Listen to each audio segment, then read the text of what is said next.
Hello दोस्तों, स्वागत है मेरे चैनल एडवाइस में। और आज हम डिस्कस करेंगे कि ये टीआरपी स्कैम है क्या। तो पूरा वीडियो ठीक से देखिएगा क्योंकि मैं बहुत ही शॉर्ट में पूरी बातें बताने जा रहा हूँ। तो जैसा कि आपने सुना ही है, अभी हाल में ही मुंबई पुलिस कमिश्नर ने इस बात को उजागर किया है कि पूरा एक टीआरपी स्कैम चल रहा है। और ये इसमें बात सामने आई है कि कई बड़े चैनल इसमें इन्वॉल्व हैं। फिलहाल अभी 3 चैनल का नाम सामने आ रहा है, वो है रिपब्लिक टीवी, दूसरा है फक्त मराठी और तीसरा है बॉक्स सिनेमा। ये तीनों चैनल नाम याद रखिएगा। रिपब्लिक टीवी जो एक न्यूज़ चैनल है, फक्त मराठी एक मराठी रीजनल चैनल है और बॉक्स सिनेमा एक फ्री टू एयर मूवी का चैनल है जो अभी इतना रिनाउंड नहीं है। ये 3 नाम अभी उभर के सामने आए हैं। इन्वेस्टिगेशन होगी तो और भी चीज़ें सामने आएगी। अभी फ़िलहाल दिमाग में क्वेश्चन ये आ रहा है कि ये टीआरपी है क्या। तो टीआरपी का फुल फॉर्म होता है टेलीविज़न रेटिंग पॉइंट्स। और टीवी रेटिंग्स के ही बेस पे जितने भी न्यूज़ चैनल है या इंडिया में जो टीवी चैनल है, चाहे वो सीरियल्स हो, न्यूज़ हो, स्पोर्ट्स हो, ये अपनी अर्निंग करते हैं। इनका रेवेन्यू का मॉडल ही यही है कि जितना ज़्यादा आप टीवी का प्रोग्राम्स देखेंगे, उसकी जो भी रेटिंग्स आएगी उसके बेस पे उनको एडवर्टीजमेंट मिलेगा। अब आप में से बहुत से लोग सोच रहे हैं कि हम तो डीटीएच और केबल वालों को पैसा भी देते हैं, लेकिन अगर आप ध्यान से देखें तो आप 100-200 चैनल के लिए तकरीबन 300 से 500 रुपये देते हैं, जो कि बहुत ज़्यादा नहीं है क्योंकि एक घर से पैसा जा रहा है। अगर आप ऐसे देखें कि चैनल को डायरेक्टली आप कितने पैसे देते हैं, तो अगर आप चैनल वाइज जाएंगे तो इंटरटेनमेंट चैनल का आप कॉस्ट देखिए ज़्यादा होगा और न्यूज़ चैनल कॉस्ट तो बहुत कम होगा। ज़्यादातर न्यूज़ चैनल तो फ्री है, फ्री टू एयर है, पैसा ही नहीं लगता है। और इंडिया में जो टीआरपी सिस्टम है उसका नाम है टेलीविज़न रेटिंग पॉइंट्स। कई जगह इसको टारगेट रेटिंग पॉइंट्स बोलते हैं। इसका मतलब ये होता है कि जितने भी चैनल्स हैं, इनको इंडिया का जो भी ऑडियंस है, जो भी व्यूअर है, वो किस एज ग्रुप का है, कितनी देर तक कौन सा टाइप ऑफ चैनल देख रहा है। जैसे कि कोई न्यूज़ चैनल देखता है, कोई स्पोर्ट्स का चैनल देखता है, कोई मूवी का चैनल देखता है, कई तो कार्टून चैनल्स देखते हैं, ठीक है। वो कितनी देर तक देखते हैं उसी के बेस पे उनका वॉच टाइम देखा जाता है, वॉच आवर्स देखा जाता है। और उसको जो संस्था मैनेज करती है उसके बेस पे जो रिपोर्ट आती है उनको देखते हुए एडवर्टीजमेंट की जो एजेंसीज है वो ऐड प्रोवाइड करती हैं, ठीक है। इंडिया में जो कॉन्सेप्ट है वो पर मिनट के हिसाब से इसको मैनेज किया जाता है और जो डेटा रिलीज़ होता है वो हफ्ते में एक बार यानी पर वीक ये रिलीज़ होता है। अब क्वेश्चन दिमाग में आपके ज़रूर ये आ रहा होगा कि ये टीआरपी मैनेज कौन करता है। तो इंडिया में टीआरपी जो मैनेज करती है संस्था, उसका नाम है बार्क, BARC। इसका फुल फॉर्म आप याद रखिएगा, ब्रॉडकास्ट ऑडियंस रिसर्च काउंसिल, ठीक है। और ये जो बार्क है इसके टोटल 12 एजेंसीज हैं और इन एजेंसीज के बेसिस पे ये टीआरपी मेजर करता है। और टीआरपी मेजर करने के लिए एक ये इंस्ट्रूमेंट को इंस्टॉल करता है, एक बाकायदा एक डिवाइस को इंस्टॉल करता है जिसका नाम है बारोमीटर। अगर देखा जाए तो ये पूरे इंडिया में तो नहीं इंस्टॉल कर सकता, इसलिए एक सैम्पल साइज तकरीबन 44 से लेकर 45,000 हाउस होल्ड्स में इंस्टॉल करता है। उन घर के लोगों को बताया जाता है, उनको यूनिक आईडी दी जाती है और उसके बाद उनको मॉनिटर किया जाता है और उसी के बेस पे टीआरपी रेटिंग्स निकाली जाती हैं, ठीक है। और जिन कंज्यूमर को ये दिया जाता है, जिन लोगों के घर में टीवी लगाई जाती है, उनको 12 कैटेगरीज में बांटा गया है और इस कैटेगरी को बोलते हैं new consumer classification system, NCCS। अब ये न्यू कंज्यूमर क्लासिफिकेशन सिस्टम है क्या? इसका मतलब ये होता है कि जितने भी कंज्यूमर हैं वो किस टाइप के हैं, मतलब अर्बन है या रूरल है या रिच क्लास के हैं या पुअर क्लास के हैं या मिडिल क्लास के हैं, उनके घर में कौन कौन सी फैसिलिटीज़ हैं। तो इसमें एक टिपिकल घर जिसमें नॉर्मल से पावर बैकअप और एक टीवी है से लेके जिनके पास काफ़ी ज़्यादा फैसिलिटीज़ हैं, जो रिच हाउस हैं, उनके तक क्लासिफाई किया गया है। अब हम बात कर लेते हैं कि बार्क है क्या। तो बार्क जो है ये बॉडी इस्टेब्लिश हुई थी 2010 में, क्योंकि ये डिमांड आई थी कि ऐसा कोई मेजर होना चाहिए कि इंडिया में चैनल्स दिन ब दिन बढ़ रहे हैं, उसको मॉनिटर किया जाए कि उसकी टीआरपी क्या है। क्योंकि मैंने थोड़ी देर पहले ही बताया कि जितने भी न्यूज़ चैनल हैं, जितने भी टीवी चैनल्स हैं, इनकी बहुत बड़ी अर्निंग और रेवेन्यू जो मॉडल है वो कैश पे नहीं है, वो कंज्यूमर से डायरेक्ट पैसा न लेके इनडायरेक्टली एडवर्टीजमेंट से अर्निंग करते हैं। इसीलिए आप टीवी पे दिन भर ऐड देखते रहते हैं और परेशान होते रहते हैं।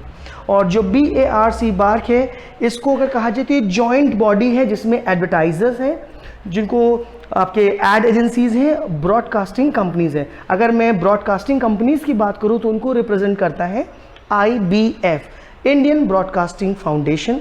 अगर हम एड एजेंसीज की बात करें तो उनको रिप्रेजेंट करता है advertising agencies association of India, और जो आपके एडवर्टाइज़र हैं उनको रिप्रेजेंट करती है संस्था, उसका नाम है इंडियन सोसाइटी ऑफ एडवर्टाइज़र्स।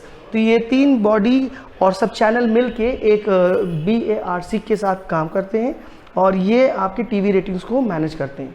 अब मेन प्रॉब्लम आता है कि स्कैम कहाँ हुआ। तो स्कैम एक्चुअली हुआ ऐसे कि अभी हाल में ही ये पाया गया है, एक हंसल रिसर्च नाम की कंपनी है जो एजेंसी है बार की, जो टीवी इंस्टॉलेशन करती है बारोमीटर को, और उससे पाया गया कि इनके एजेंट्स जो हैं इन्फ्लुएंस करते हैं, और वो जो कंज्यूमर को टीवी लगाई गई थी, जिनकी टीवी में डिवाइस लगाया गया था, उनको 400 से 500 रुपये तक दिया गया, घूस दिया गया, ब्राइब दिया गया, ताकि वो वही चैनल देखे जो उनको कहा जाए, और ये स्कैम यहीं से उजागर हुआ। अब ये होता कैसे मैं आपको बता दूं। बारोमीटर में इंस्टॉल किया जाता है तो उस घर के हर एक आदमी को एक सेपरेट आईडी दी जाती है। बारोमीटर उस टीवी के चैनल को मेजर करता है और वीकली उसकी रिपोर्ट आती है, और ये देखा जाता है कि हर एक इंसान कितनी देर तक वो टीवी देखा, उस घर में कितनी देर तक कौन सा चैनल चला, इसको देखा जाता है, और उसी डेटा के आधार पर रिपोर्ट बनाई जाती है। ये रिपोर्ट बहुत ही अहम है क्योंकि टीवी चैनल्स को उसी के बेस पे जितनी देर तक उसको प्रोग्राम्स को देखा जाता है, उसके चैनल को देखा जाता है, उतनी ही के बेस पे उसको एडवर्टीजमेंट मिलते हैं। ये बात ध्यान रखिएगा बार बार, ठीक है। और मैं थोड़ी देर पहले ही बताया कि जो प्रोग्राम्स हैं, अगर हम बात करें तो ये चैनल्स हैं, उनको जो भी उनका व्यूअर है, जो उनको देख रहा है, उसको मेजर करने के लिए बहुत कम सैम्पल साइज़ लिया गया है, लगभग 44,000 घरों को लिया गया है। तो अगर कोई ब्रॉडकास्टर ये जान जाए कि इन घरों में बारोमीटर लगा है, तो वो बिल्कुल उसको इन्फ्लुएंस कर सकता है, सिस्टम को करप्ट कर सकता है, वो अपने हिसाब से चीज़ों को मोल्ड कर सकता है। आप खुद सोचिए कि इंडिया जैसे बड़े देश में जहाँ 1 अरब से भी ज़्यादा आबादी है, सही बताऊँ तो 1.35 बिलियन से भी ज़्यादा लोग हैं, वहाँ के लिए सिर्फ 44,000 का सैम्पल साइज़ कितना सही है। ये तो 44 या 45,000 ही अगर माने तो बहुत कम सैम्पल साइज़ है। भले आपने इसमें कितने वेरिएशन रखा हो, भले आप ये क्लेम करें कि आप इसको हाइड कर सकते हैं, कंज्यूमर की आइडेंटिटी छिपी रहेगी, लेकिन अगर ऐसा होता तो फिर कैसे रिपब्लिक टीवी, इंडिया टीवी और इंडिया टुडे और भी चैनल्स का नाम इसमें आया है। और सबसे मज़े की बात यह कि बहुत सालों से चला रहा है, क्योंकि telecom regulatory authority of India, try, जो टेलीकॉम का रेगुलेटर है, टीवी DTH का भी रेगुलेटर है, उसने पहले ही इस पर क्वेश्चन पुटअप किया था कि इसको इन्फ्लुएंस किया जा रहा है, किया जाता रहा है, क्योंकि जो एजेंट्स हैं वो इसको इन्फ्लुएंस करते हैं। और अनफॉर्चुनेटली भारत देश में ऐसा कोई लॉ ही नहीं है जो इन एजेंसीज़ या एजेंट्स के ऊपर लगाम लगा सके। यहाँ तक कि ट्राई ने इस बात को उठाया था, ठीक है। और आज नहीं, आज से 2014 और 15 महीने से 4-5 साल पहले ये बात आ चुकी है, ठीक। अब हम लोग ये देखें कि ये होता कैसे है। तो अगर हम बता दें कि हंसा रिसर्च पे इल्ज़ाम लगा था, उसके खिलाफ ये FIR दाखिल की गई थी। हंसा रिसर्च एक एजेंसी है जिसको बार ने अपॉइंट कर रखा है, वो बारोमीटर इंस्टॉल करके रिपोर्ट मैनेज करने के लिए TRP की, इस पे इल्ज़ाम लग चुका है। बार ने इसके अलावा भी कई एजेंसी को हायर कर रखा है ताकि चीज़ें गड़बड़ ना हो, लेकिन ऐसा हो नहीं पाता है, करप्शन में लोग आ ही जाते हैं। अब मैं बताऊं कि कैसे ये चीज़ें इन्फ्लुएंस की जाती हैं। तो इंडिया में हिंदी चैनल्स हैं, इंग्लिश चैनल है, न्यूज़ चैनल है, मूवी चैनल है। इंडिया में बहुत ज़्यादा मूवी चैनल देखा जाता है, न्यूज़ चैनल देखा जाता है, इंटरटेनमेंट और म्यूज़िक चैनल देखा जाता है, कार्टून्स भी बहुत देखा जाता है, लेकिन इंग्लिश न्यूज़ चैनल कम देखा जाता है। अगर मैं आपको बताऊं तो सिर्फ 1.5% लोग ही इंग्लिश न्यूज़ चैनल देखते हैं इंडिया में। तो अगर हम 45,000 के सैंपल में 1.5 ले तो तकरीबन 700 घरों में ही ये देखा जाता है। तो आप खुद सोचिए कि अगर कोई चैनल और जो मीडिया हाउस है, अगर वो चाहे उनमें से कुछ घरों को इन्फ्लुएंस कर लिया, अगर 700 में वो 10 घर को भी अगर वो टारगेट कर लेता है और उनको वो कहता है कि आप पूरा दिन हमारा चैनल देखिए, तो आप खुद समझ सकते हैं उसकी रेटिंग कितनी ऊपर चली जाएगी। और अगर किसी प्रोग्राम या किसी चैनल की रेटिंग ऊपर जाती है तो ऑब्वियस सी बात है कि उसको ढेर सारे एडवर्टीजमेंट मिलेंगे, क्योंकि इंडिया में रेवेन्यू जनरेट करने के लिए जो सिस्टम है वो एड एजेंसीज और एडवर्टीजमेंट का है। और जो एडवर्टाइजर्स होते हैं, वो जो ब्रांड्स होते हैं, वो TRP को ही बेस मानते हैं। तो अगर आपने TRP में टॉप कर गए तो आप बिल्कुल आप चीज़ों को इन्फ्लुएंस कर सकते हैं। अब मैं आपको बड़ी इंटरेस्टिंग चीज़ बता दूं कि इंडिया टीवी ने अभी ये इल्ज़ाम लगाया था TV9 भारतवर्ष पे कि वो टीवी रेटिंग्स को इन्फ्लुएंस कर रहा है। इतना नहीं, जो अपना पुराना दूरदर्शन है, DD1 जिसको बोलते हैं, DD न्यूज़ जिसको बोलते हैं, उसने ये क्लेम किया था कि उसके प्रोग्राम को तो रेटिंग ही नहीं दी जाती, उसको तो लिया ही नहीं जाता इस रिव्यू में, टीआरपी रेटिंग में, जबकि अभी हाल में रामायण ने रिकॉर्ड तक तोड़ दिया था व्यूअरशिप में। ठीक है, अब एक बहुत ही इंटरेस्टिंग फैक्ट बता दूँ, सी वोटर ये एग्जिट पोल के डेटा को मैनेज करता है। इसने अपने सर्वे में बताया है कि जो न्यूज़ चैनल इंडिया के हैं उनका काम न्यूज़ देना नहीं है, सेंसेशन पैदा करना है, सनसनी पैदा करना है। और आप ये चीज़ देख भी सकते हैं, आप कोई भी न्यूज़ चैनल खोल लीजिए तो जितने भी मेजर न्यूज़ चैनल हैं वो सुबह राशिफल बताते हैं, दोपहर में सास बहू साजिश करते हैं, शाम को डिबेट करते हैं, फिर वो रियलिटी शोज़ और जंगल और ये सब खबरें लेके आ जाते हैं, या कभी कभार वो रात में आप देखिए तो भूत प्रेत की खबरें लेके आ जाते हैं और नज़र उतारो यंत्र की बात करते हैं, न जाने क्या बकवास करते रहते हैं, बट काम की बातें तो करते ही नहीं हैं। साथ ही साथ जितने भी न्यूज़ चैनल हैं इनका मेन मकसद न्यूज़ देना ना होके, अगर मैं परसेंट की बात करूँ तो 73.9% न्यूज़ चैनल का मेन एम एंटरटेनमेंट हो गया है, और ये काफ़ी हद तक सही भी है। आजकल जो डिबेट के नाम पे जो कॉमेडी चलती है, मजाक चलता है, उससे अब ये बात साबित हो जाती है कि ये ड्रामा क्रिएट करते हैं, ना कि इन्फॉर्मेशन देते हैं। तो ये बहुत अफसोस की बात है। यहाँ तक कि इंफॉर्मेशन एंड ब्रॉडकास्टिंग मिनिस्ट्री ने भी इस पर बार को लेके कंसर्न दिया था और ये भी कहा था कि डीडी को, दूरदर्शन को रिपोर्टिंग मिलती नहीं टीआरपी में। मैंने थोड़ी देर पहले ही बताया, उसने एक आइडिया दिया था कि क्यों ना चिप बेस्ड एक्टिविटी की जाए, क्योंकि इंडिया में जो डिजिटल ट्रांसमिशन हो चुका है, डीटीएच सिस्टम आ चुका है, केबल वाले भी डिजिटल बॉक्स लगा रखे हैं, तो क्यों ना उसके थ्रू उसमें चिप लगा के चीज़ों को मॉनिटर किया जाए। और अगर ऐसा कर लें तो शायद ये चीज़ बहुत आसानी से मैनेज की जा सकती है, लेकिन पता नहीं कि उसको मैनेज करने के लिए गलत तरीके अपनाए गए हैं। बार को रिस्पॉन्सिबिलिटी दी गई सिर्फ 44,000 टीवी सेट्स की ओर लेके, जिसको आराम से इन्फ्लुएंस किया जा सकता है।